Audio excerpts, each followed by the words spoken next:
몇 년 전에요. 제가 여기 다른 어떤 교회에서 사역했었을 때의 얘기입니다. 그날 교회 행사가 있어서 제가 진짜로 정신없이 바빴습니다.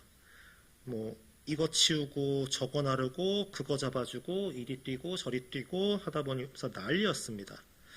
제가 그날 정식으로 밥 먹을 시간이 없어서 교육부 권사님이 싸준 햄버거하고 치킨을 먹었는데 다음날 살이 빠져 있더라고요. 그 정도로 정말 열심히 왔다 갔다 했습니다. 항상 교역자들끼리 얘기하는 겁니다만은 좀 분신술 같은 게 있어야 좀 여기저기서 일도 하고 좀 그럴 텐데 아쉽게도 저는 그 분신술을 모릅니다. 그래서 혼자 뛰어다니느라고 좀 고생을 많이 했었습니다. 그래서 여기저기 다니면서 일하였고 뭐 양복에 뭐가 묻었는지 머리가 어떻게 됐는지 그런 거는 하나도 모르겠고 하여튼 열심히 뛰어다니면서 일을 했는데 다음 회의 때 그 담임 목사님께서 얘기를 하시더라고요. 그때는 이제 전도사였었는데 좀 복장이 좀 지저분했다고 성도들 사이에서 뭐가 얘기가 나왔다고 합니다. 뭘 그렇게 양복에 묻히고 다녔나, 뭐 머리가 뭐 엉망진창으로 헝클어져 있었나, 뭐 이런 식으로 얘기가 좀 나왔다고 해요. 교역자가 단정해야 되는데 너무 좀 복장이 헝클어져 있다. 요 얘기를 하셨다고 조금 이제 지적을 하셨습니다. 그래서 제가 그날 기분이 굉장히 좋지 않았던 기억이 납니다. 아니, 뭐 칭찬을 바란 건 아니지만 나 정말 아침부터 저녁까지 열심히 뛰어다녔는데 돌아오는 게 잘했다가 아니라 복장이 왜 그래? 라고 하니까 기분이 별로 안 좋았어요. 그런데 세월이 지나고 좀 저도 물론 여기 계신 분들에 비하면은 조금 어리지만 젊지만 조금 이제 나이가 차고 생각이 차분해지니까 그때 일을 돌아보면서 이런 생각이 들었습니다. 요즘에는 성도분들이 오히려 교역자가 배워야 할 만큼 열심히 봉사하시고 열심히 사역과 동역하시는 분들이 많지 않습니까? 그런데 그런 분들이 제가 받았던 그런 지적을 받았으면은 심령이 어떠셨을까라는 생각이 들었습니다. 어떤 권사님이 아침부터 저녁까지 정말 쉴 틈 없이 일해가지고 정말 쉬지 않고 일하느라 머리가 헝클어졌는지 뭐 옷에 뭐가 묻었는지도 못 돌보실 정도로 열심히 일하셨는데 다음번에 누가 와서 무슨 권사가 옷이 그렇게 헝클어져 있고 별로 이런 얘기를 들으면은 아마 그분은 굉장히 낙심하지 않으셨을까 이런 생각이 들었습니다. 의욕이 뚝 떨어지시고 기분이 안 좋으시거나 앞으로 이렇게 열심히 일 안 해야지라는 생각이 들지 않으실까 그런 걱정하는 마음도 좀 들었습니다. 저는 그때 제가 왜 내가 이렇게 고생했는데 내 복장에 대해서 지적을 하지라고 원망할 것이 아니라 그렇게 외모에 대해서 신경 쓰고 또 지적하시는 그 부분이 외적인 모습에 구애받아 다른 사람에게 상처 주는 말씀을 안 하실 수 있도록 기도해 드렸어야 했다 이런 생각이 좀 들었습니다. 안타깝게도 저는 그때 깨닫지 못했습니다. 그때는 원망만 많이 하고 다녔습니다. 몇 년이 지난 후에나 깨닫는 저의 어리석음이고 부족함입니다. 그분은 나름대로 그게 옳다고 생각하셨을 것입니다. 교회에는 단정한 차림으로 경건한 모습으로 있어야 한다는 분명한 철학이 있으셨으니까 복장에 대해서 얘기를 하는 게 옳다고 믿으셨을 테고 그러니까 얘기를 하셨을 테고 그런데 그때 언동이 나 말고 다른 이들에게 상처가 되면 어떡하지? 라는 생각이 뒤늦게서야 들더라는 겁니다. 물론 그렇다고 제가 옷에 뭐가 묻어있는데 얘기를 안 해주시면 안 됩니다. 꼭 얘기를 해주시면 제가 알아서 수습하도록 하겠습니다. 외부의 적보다 내부의 적이 더 무섭다라는 것을 좀 많이 느끼게 됩니다. 제 아무리 용맹스러운 사람이라도 사자나 코끼리 같이 육체의 싸움으로는 상대가 없는 맹수라도 내부 장기의 병이 걸리면은 어쩔 도리가 없습니다. 누구라도 속수무책 무너집니다. 모든 공동체, 교회도 포함해서 어떤 공동체에 분열이 생기는 것은 외부에서의 공격이 아니라 내부에서 찢어지는 경우가 더 많습니다. 훨씬 많습니다. 외부에서 공격하면 오히려 똘똘 뭉칩니다. 외부에서 교회를 가지고 뭐라 그러고 공격하잖아요. 오히려 성도분들이 더 꽁꽁 뭉쳐가지고 교회를 지키자, 말씀을 지키자, 신앙을 지키자면 점점 잘 뭉치실 겁니다. 그런데 만약 내분이 생기면 그 단단했던 공동체가 균열이 생긴다는 거죠. 자기들끼리 패가 생깁니다. 자기들끼리 그룹이 생깁니다. 갈라집니다. 다름의 문제면은 그냥 저 사람은 저렇게 생각하는구나 라고 그냥 넘기면 그만인데 옳고 그름의 문제까지 갖게 되면은 타협이 없습니다. 상대방이 틀렸다고 생각하기 때문에 이 싸움을 이기는 게 옳은 거다 생각하고 오히려 더 격하게 싸우는 경우가 많습니다. 교회는 예수님을 하나님의 아들이시며 구주로 고백하는 사람들이 모인 공동체입니다. 그렇기에 교회는 예수님의 뜻을 받들어 세상의 모든 사람들에게 복음을 전하는 사명을 가지고 있습니다. 초대교회는 인종도 신분도 문화도 다 뛰어넘어서 복음으로 하나가 되는 모습을 우리에게 보여주고 있습니다. 예수님께서 승천하시면서 마지막으로 교회에게 주신 명령이 사도행전 1장 8절인데 함께 읽어보겠습니다. 사도행전 1장 8절 말씀입니다. 오직 성령이 너희에게 임하시면 너희가 권능을 받고 예루살렘과 온 유대와 사마리아와 땅끝까지 이르러 내 증인이 되리라 하시니라. 아멘. 사도행전의 그 긴 내용을 간단하게 요약해서 사도행전이 어떤 성경이냐라고 요약한다면은 성령이 임하시고 성령의 인도하심에 따라서 복음이 증거되는 과정을 기록한 성경이 바로 사도행전입니다. 1장부터 28장까지 그 중에서 1장부터 12장까지는 유대 문화권의 복음이 증거되는 과정이고요. 유대인들에게 복음이 증거되는 과정이고 예수님의 제자 베드로가 중심에 서 있고 예루살렘 교회가 중심에 서 있습니다. 그런데 13장부터 28장까지는 이방인들에게 복음이 증거됩니다. 이방인들에게 복음이 증거되고 마지막 28장은 당시에는 세상의 끝이라고 여겨지던 로마의 복음이 전해지는 내용이 기록되어 있습니다. 이방인들에게 복음이 증거되는 과정에서 중심 인물은 당연히 사도 바울입니다. 안디옥 교회가 중심이 되어 있습니다. 13장에서 안디옥 교회는 이제 성령의 인도하심에 따라 바나바와 바울을 선교사로 파송합니다. 그래서 두 사람이 1차 전도 여행을 시작합니다. 이 지역이 갈라디아서 1장 21절에 나오는 수리아와 길리기아 지역입니다. 바울과 바나바를 안디옥 교회에서 파송한 것입니다. 이때 1차 전도 여행을 마치고 예루살렘에 올라가서 바나바와 바울이 선교 보고를 하는데 거기서 예루살렘 교회에서 유대주의적인 생각을 가진 사람들이 이방인들에게 복음을 전하는 것을 반대합니다. 굳이 만약 복음을 전해야겠다면은 조건이 있어요. 그들이 할례를 받아야만 복음을 전할 수 있다라는 조건을 걸었다는 겁니다. 오늘 본문의 배경이 바로 예루살렘 회의장을 중심으로 있었던 내용입니다. 1년부터 1절에서 14년 후에 바울이 바나바와 디도를 데리고 예루살렘 교회에 올라가서 선교 보고를 했던 내용을 말하고 있는데요.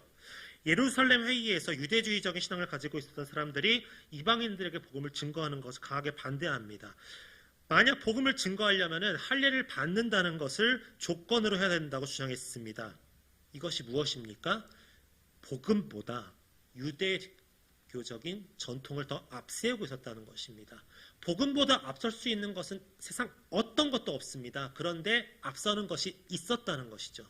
나는 예수 믿고 변화했다고 생각했는데 아직도 나는 내가 예수를 믿기 전에 나를 바라보고 있습니다.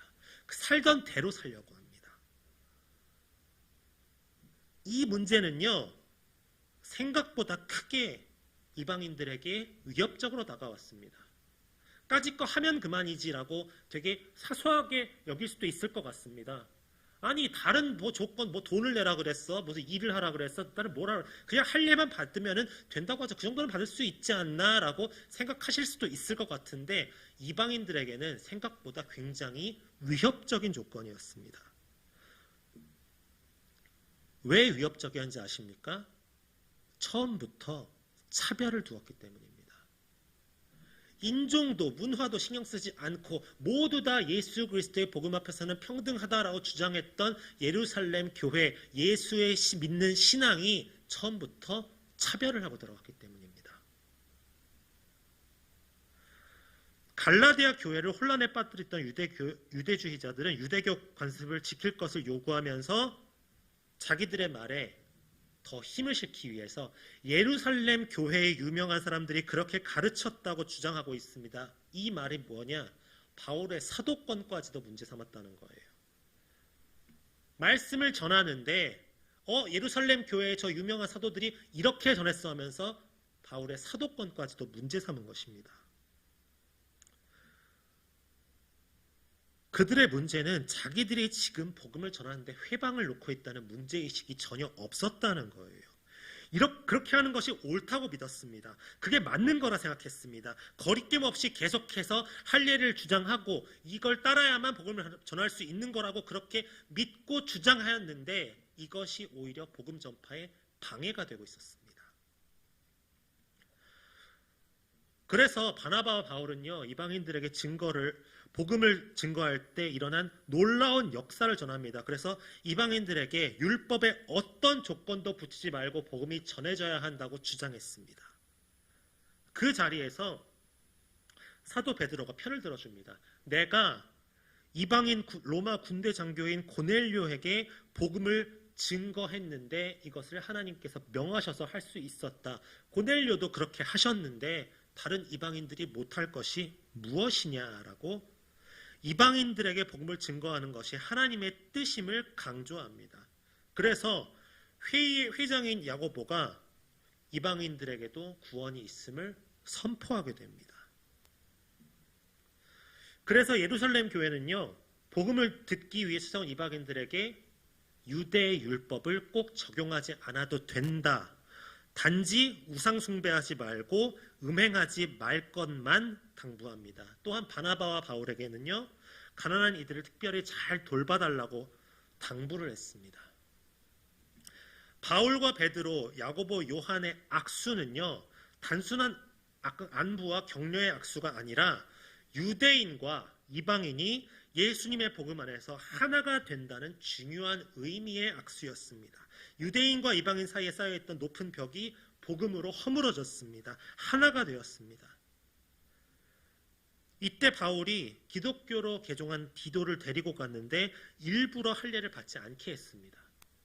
할례를 받지 않고도 얼마나 신실한 믿음의 사람으로 세워졌는가를 본으로 보이려고 데려갔던 것입니다.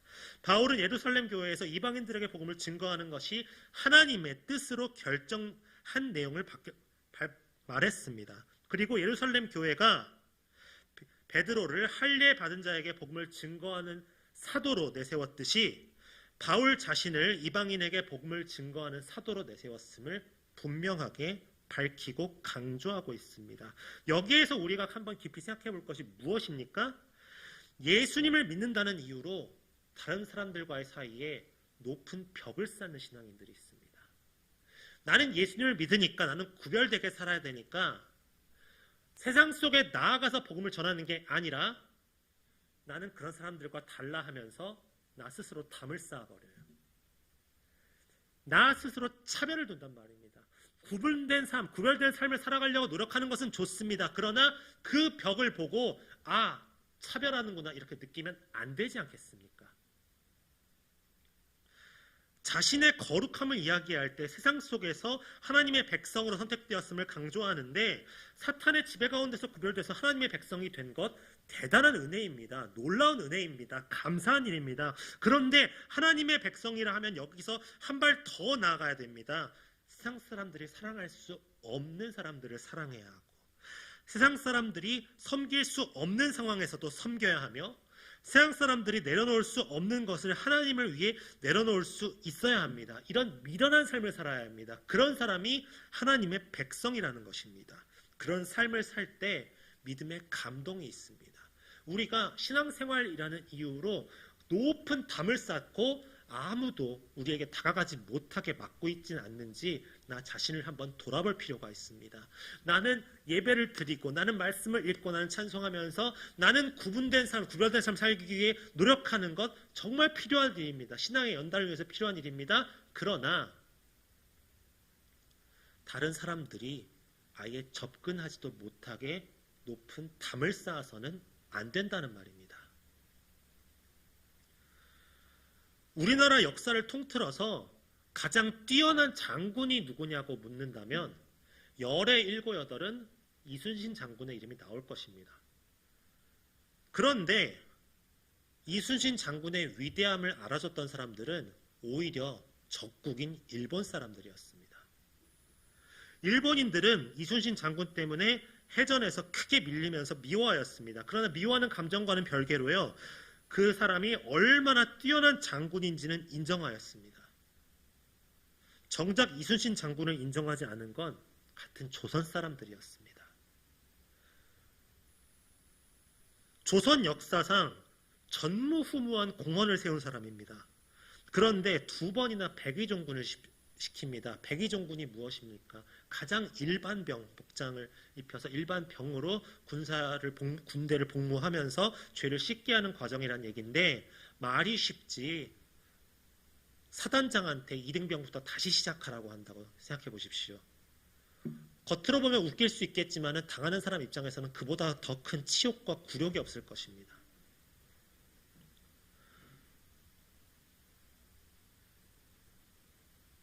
성경에도 예수님을 처음으로 하나님의 아들이라 부른 것은 사람들에게 붙어있던 귀신들이었습니다.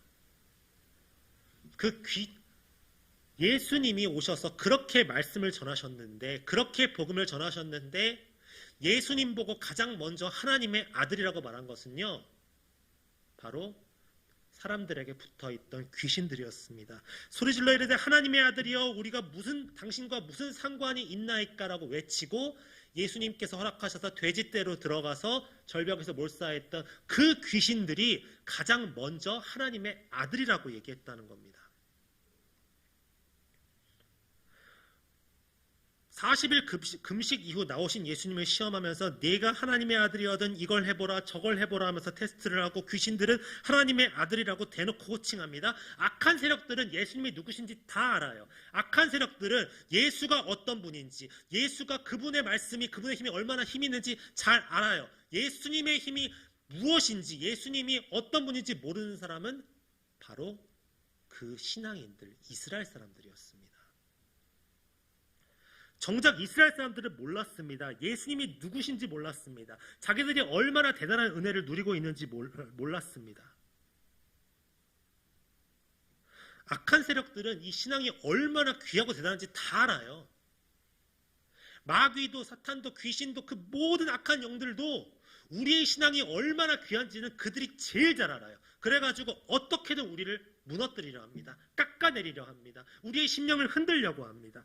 세상 속에서 무뎌지게 하려고 애쓰고 타협하려고 애씁니다. 그러나 우리가 세상 기준을 따르지 않고 오직 사랑이신 하나님의 말씀을 따를 때 우리는 하나님의 백성이 됩니다. 그리고 하나님의 백성에게는 특별한 은혜가 있습니다.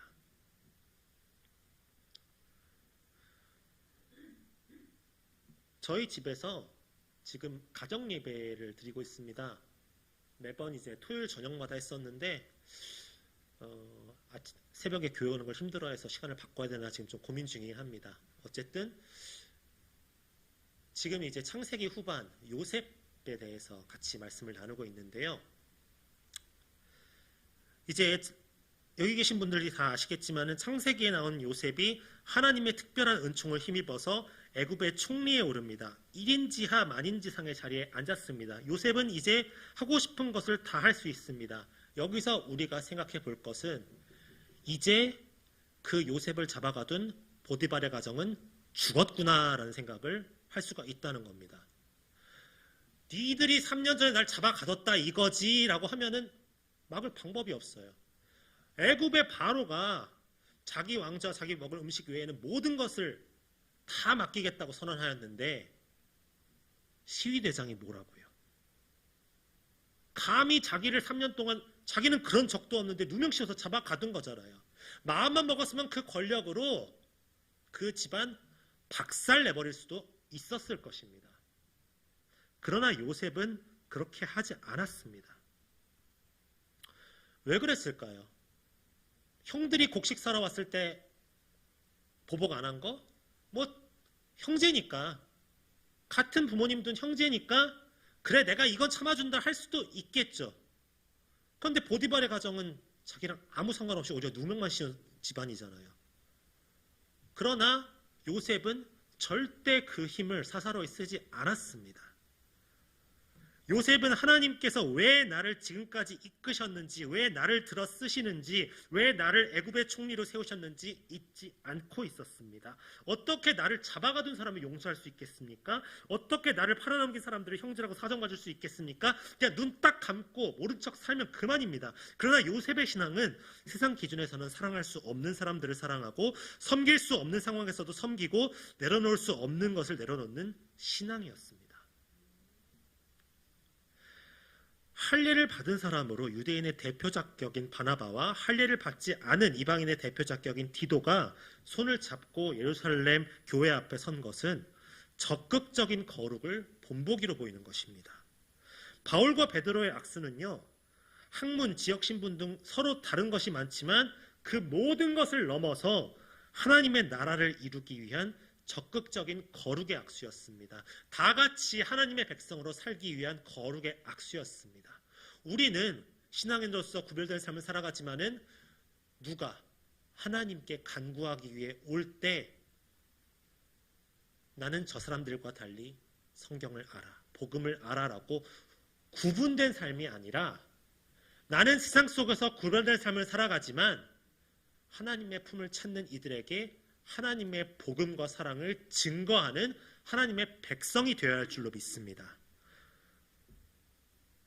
이방인이 중심이 되어 세운 안디옥 교회와 유대인들이 중심이 되어 세운 예루살렘 교회가 서로의 전통을 내려놓고 복음 안에서 하나가 되는 소통은 적극적인 거룩을 위한 소통이었습니다. 예수님께서 하늘 보좌에서 내려와 인간의 몸을 입고 이 땅에 오신 것, 예수님께서 일부러 유대인들이라면 말도 안 되는 사마리아 지역을 관통해서 지나가신 것, 예수님께서 십자가에 죽기까지 낮아지심으로 이루신 것, 우리가 우리끼리 담을 쌓은 것이 아니라 우리가 쌓은 담을 허물고 남이 쌓은 담을 열고 들어가는 역할을 합니다. 예수님을 제대로 믿는다는 것은 하나님 안에서 하나가 된다는 소리입니다.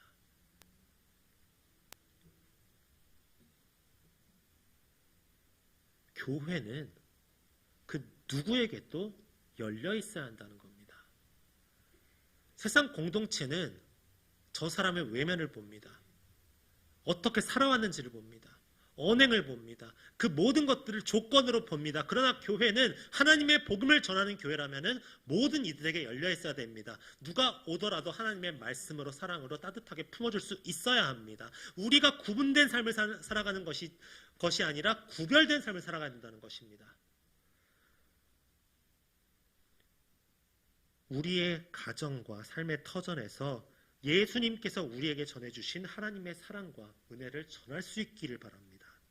하나님의 백성으로서의 삶을 살 수 있기를 바랍니다. 하나님의 백성으로서 누구에게도 차별 없이 다가가셨던 예수님의 모습과 사랑이 나의 삶 속에서 증거될 수 있기를 바랍니다. 그리함으로써 하나님의 은혜와 사랑이 내가 서 있는 곳, 내가 어디에 있든지 충만함으로써 언젠가 모든 이들이 하나님의 백성으로서 예수 그리스도의 은혜를 고백하는 그런 역사가 우리 성북중앙교회에 있기를 주님의 이름으로 축원합니다. 기도하겠습니다.